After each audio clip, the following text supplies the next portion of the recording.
Kau bilang aku bencong, kau bilang. Bang, udah bang. Bayo, tolong Bayo. Apa? Bilang aku mati kau, Wan.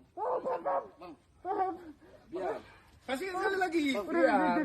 Rusuh ini, rusuh ini. Kau kontes ini aku, ada bencong bilang. Udah, bisa emosi. Kalau biar lain emosi kalah. Cepat. Hah? Tunggu, kau jangan pikir. Kau yang datang ke rumah saya. Babi kau.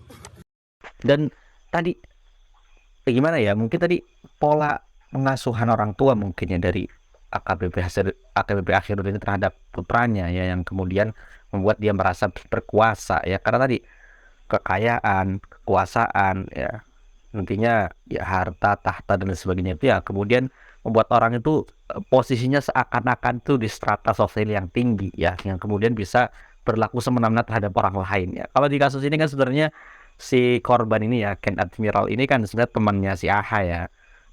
Dan kalau kita lihat si Ken ini menolak ajakan AHA untuk jalan ya. Hanya karena itu dianiaya,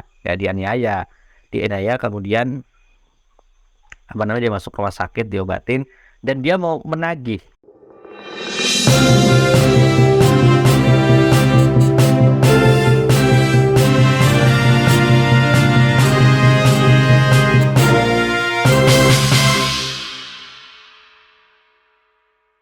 Baik, assalamualaikum warahmatullahi wabarakatuh guys. Kembali lagi bersama saya orang lembur dari ujung negeri antah berantah ya.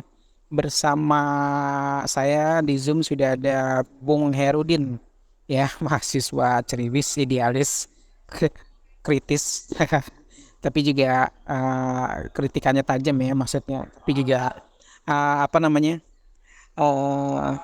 kantongnya sering menangis ya. Ya soal kantong ini semua orang juga merasakan lah di sini. Baik Bung Herudin, silakan menyapa penggemar netizen di seluruh Nusantara. Baik.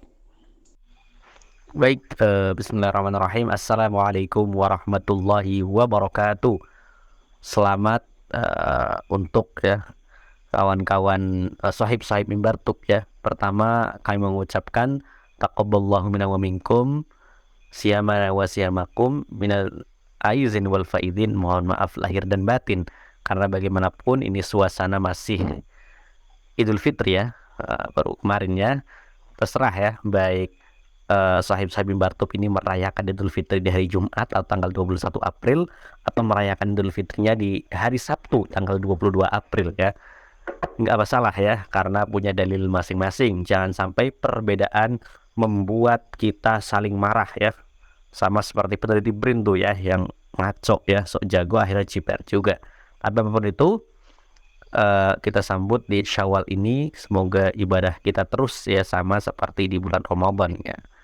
Kita mau bahas apa, nantilah orang lembur yang akan menentukan temanya. Ini sepertinya ada yang menarik sepertinya. Baik Bung Herudin ya. Memang negeri ini tidak habis-habisnya dirundung kemalangan ya, atau dirundung kesedihan. Ya tiap hari ada aja permasalahan yang bikin heboh, bikin dahsyat, bikin apa tuh namanya, bikin netizen jadi berkomentar pedes ya, berkomentar sadis, berkomentar tajam ya terhadap kondisi negeri ini yang nggak pernah kelar-kelar, nggak pernah beres urusan perbaikan negeri, urusan hukum, urusan pengadilan, urusan keadilan, apalah segala macam. Nah, kali ini ada berita yang lebih sadis lagi, dan ini berita terbaru, dan ini baru terbongkar ya. Baru terbongkar di laman netizen juga, dari Twitter ya. Tapi di sini kita bacain dari media kredibel, dari tribunmedan.com ya. Nah, resmi AHA, sang anak perwira polisi AKBP Akhirudin Nasibuan ditetapkan tersangka penganiayaan. Nah, ini kalau nggak salah saya lihat nanti kita cuma tampilkan gambarnya aja ya, karena kalau di video itu nggak boleh gambar kekerasan ya. Dan ini lebih sadis daripada Mario Dandi yang menganiaya, dan bersama Agnes yang menganiaya anak itu ya. Ya siapalah gitu kan, namanya lupa saya. Nah, itu ternyata lebih sadis ini, dan sudah berulang kali melakukan ini ya. Nah, ini ada judulnya, resmi AHA, sang anak perwira polisi AKBP Akhirudin Nasibuan ditetapkan tersangka penganiayaan. dari tribunmedan.com ya.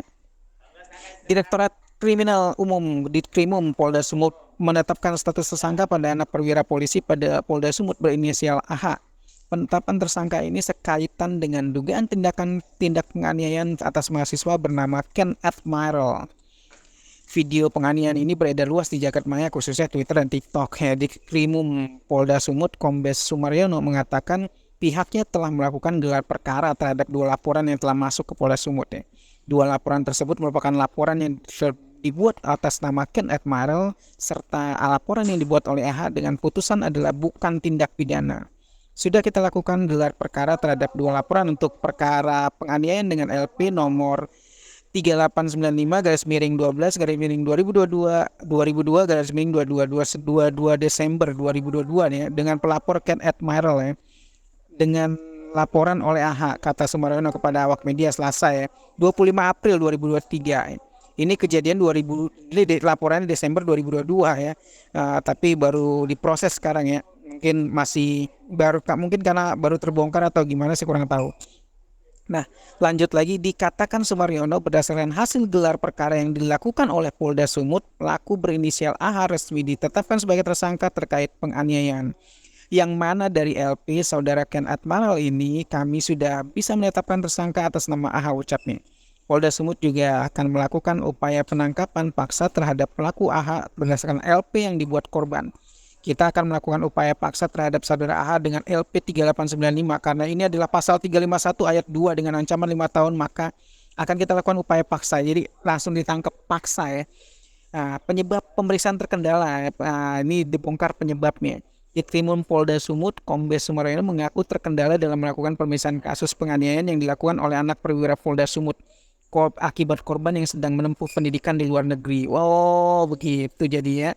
Sebenarnya tidak ada kendala dalam pemeriksaan, tapi kendala karena kemarin kita terhambat pelapor Ken Admiral sedang belajar di luar negeri. Jadi menunggu yang bersangkutan datang untuk pemeriksaan. Jadi yang pelapornya harus diperiksa dulu karena kejadiannya seperti apa, konteksnya seperti apa, dan ini seberapa parah penganiayaannya gitu ya. Nah, dari Polda Sumut ini menuturkan saat Polda Sumut masih mendalami motif penganiayaan mahasiswa yang dilakukan oleh anak perwira Polda Sumut ya. Kemudian motif masih didalami. Nah, ini ternyata penganiayaan itu ternyata banyak terbongkar di jagat media Twitter dan sosial media yang lainnya. Nah, menurut Bung Herudin nih sebagai mahasiswa nih, ini fenomena apa sih sebenarnya, kok banyak banget ya orang kok kayaknya seenaknya main kasar seperti itu ya, main bunuh, main pukul, main ini hanya gara-gara hal sepele. Kadang-kadang mungkin nggak diajak ini, atau mungkin nggak mau diajak jalan atau apa gitu, atau mungkin dia menyimpan dendam pribadi atau apa. Nah, ini fenomena apa ini? Atau mungkin ya mungkin kita bisa juga kaitkan dengan mubahalah KM50, mungkin bisa jadi seperti itu kan. Saat itu mungkin Habibana Habib Rizik Sihab udah bermubahalah ya terhadap kasus KM50. Nah, ini bagaimana ini? Apakah bisa jadi mungkin kok jadi tambah runyam negeri ini atau gimana ya? Gimana Bung Herudin tanggapannya? Iya, kejadian seperti ini banyak sekali ya yang menimpa aparat kita ya, baik yang di kepolisian maupun perwira di TNI ataupun prajurit-prajurit di TNI ya. Yang terbaru kan juga video Praka ANG ya, yang kemudian menendang motor seorang ibu yang sedang berboncengan dengan anaknya ya, karena masalah sepele ya, masalah senggolan lah ya, namanya juga di jalan raya seperti itu. Kemudian arogan, emosi ya, seperti menggunakan kekuasaannya atau kekuatannya karena posisinya kah sebagai aparat keamanan atau sebagai prajurit ya, kemudian melakukan penindasan ataupun tadi ya intimidasi terhadap masyarakat.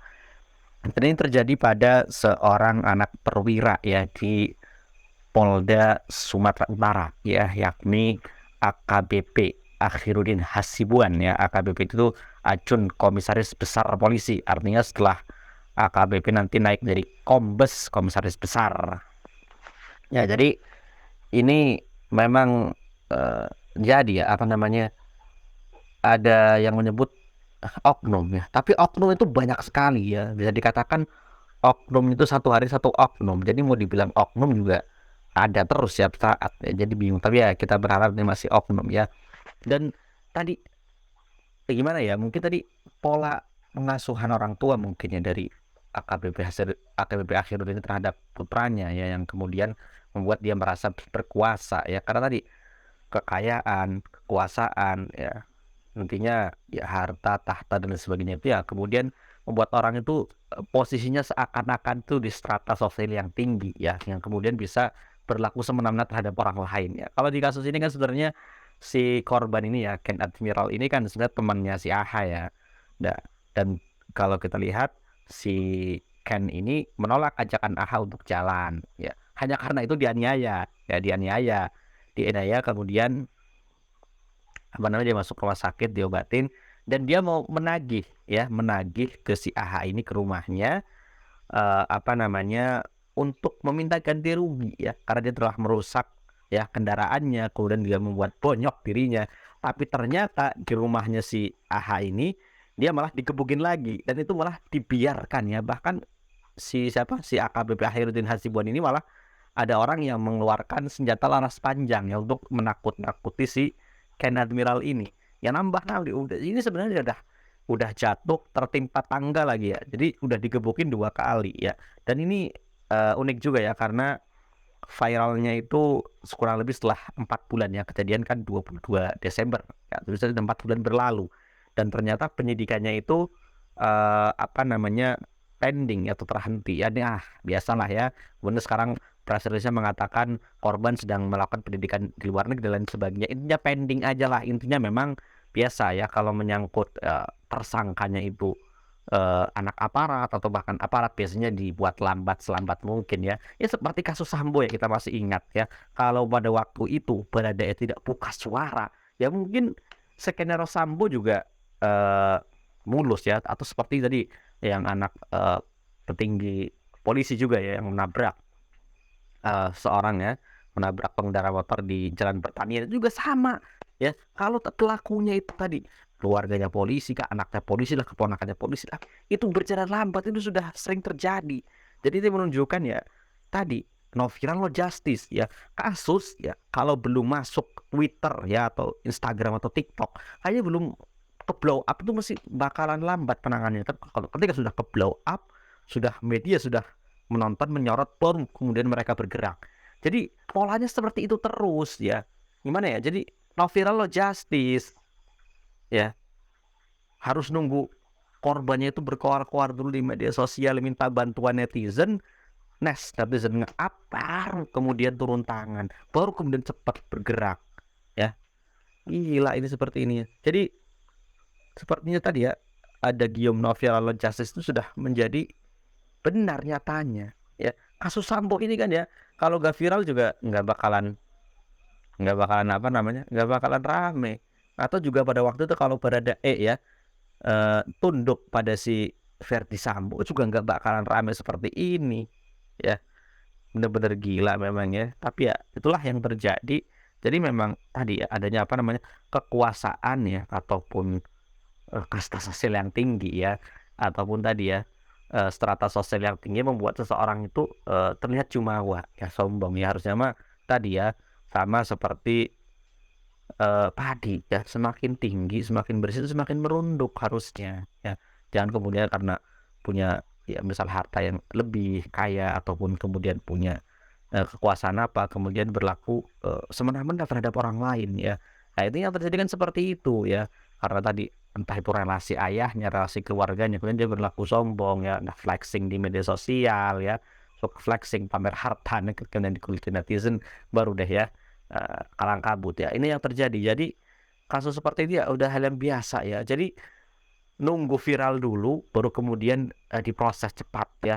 Ini kan sudah pending selama 4 bulan ya. Ini dan ternyata kalau dilihat dulu kasusnya lebih ngeri daripada Mario Dendi ya. Walaupun tadi korbannya alhamdulillah masih bisa tidak separah si David Kristalino Ozora ya, yang parah sampai koma berhari-hari ya, baru kemudian sadar pun harus jalannya harus diulang lagi, ingatannya harus dipulihkan lagi ya. Kalau si ini masih mending ya, masih ya jelas mengalami luka yang berat, dan ini karena dia masuk rumah sakit juga, tapi setidaknya tidak koma. Tapi jelas ini bisa dibilang ya si korbannya sudah jatuh ke tempat tangga berkali-kali ya, karena sudah digebukin pertama gara-gara masalah nggak mau diajak jalan. Setelah itu dia mau minta ganti rugi ya atas kerusakan kendaraan fisiknya dan juga biaya berobatnya, malah digebukin lagi. Ini kan benar-benar sudah jatuh ya, sudah jatuh terus masuk lubang ketimpa tangga pula. Wah, ini kan korbannya kasian banget ya. Dan tadi ya akhirnya kasusnya ini lambat banget penanganannya sebenarnya karena pelakunya itu anaknya petinggi polisi, udah itu aja, nggak usah cari alasan yang lain ya. Kemudian kenapa sekarang baru kemudian tiba-tiba ditangkap dan dijadikan tersangka ya tadi, karena kemudian sudah viral di Twitter. Coba belum viral di Twitter, belum viral di Instagram dan sebagainya, pasti adem ayem gitu aja. Jadi yang menjadi ya no viral no justice, itu aja. Baik, Bung Aidin, mantap nih ya pesan dan kesannya ya, perspektifnya kali ini ya. Memang negara ini udah di ujung tanduk dan juga kritis ya, masuk dalam tahap kritis ya terhadap sesi pendidikannya. Ini yang salah entah pendidikan, entah orang tuanya, entah siapa gitu. Tapi kok semakin hari semakin banyak problematika seperti ini yang terbongkar, yang belum terbongkar sih ya mungkin ada lah ya, tapi nggak tahu lah ya. Ya mudah-mudahan polisi bisa segera cepat tanggap ya menghadapi kasus ini ya, karena bisa menjadi acuan bagi orang-orang agar bisa bertindak sewenang-wenang terhadap masalah ini jika tidak terjadi proses hukum yang berkelanjutan atau proses hukum yang tegas ya terhadap tindak-tindak seperti ini. Baik Bung Aidin ya, sekian dulu guys dari kita berdua dari ujung negeri anta berantah. Wassalamualaikum warahmatullahi wabarakatuh.